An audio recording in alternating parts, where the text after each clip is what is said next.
Difficile de ne pas passer une journée sans entendre parler des nouvelles prouesses des intelligences artificielles, que ce soit pour flanquer une doudoune géante au pape ou pour rapper à la manière de Kanye West. Ces machines intelligentes démontrent des compétences incroyables et nous amènent à comparer notre cerveau à l'ordinateur. La philosophe Anne Alembert nous invite à penser autrement à travers son ouvrage Schizophrénie numérique. Alors non, il ne s'agit pas de rejeter la technologie et de vivre pieds nus dans la forêt, mais plutôt de comprendre le fonctionnement des réseaux sociaux, d'être conscient de la puissance des algorithmes capables de nous manipuler et surtout de ne pas laisser une poignée d'acteurs s'en emparer. Alors là, normalement, vous devez tous avoir en tête Google, Microsoft ou Elon Musk qui tweet des emojis caca.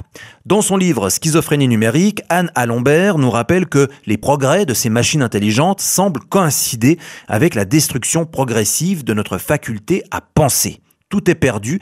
Non, il y a encore de l'espoir. La première piste serait de ne pas vouer un culte à ces machines qui restent incapables d'innover et ne font que traiter des données. Et puis la deuxième chose à entreprendre rapidement serait de se réapproprier cet espace numérique et de le penser de manière collective, plutôt que d'en faire un supermarché des données personnelles.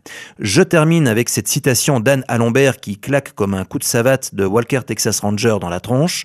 Le danger n'est pas dans les progrès d'une super-intelligence artificielle, il est dans l'industrialisation des esprits et l'automatisation de l'altérité.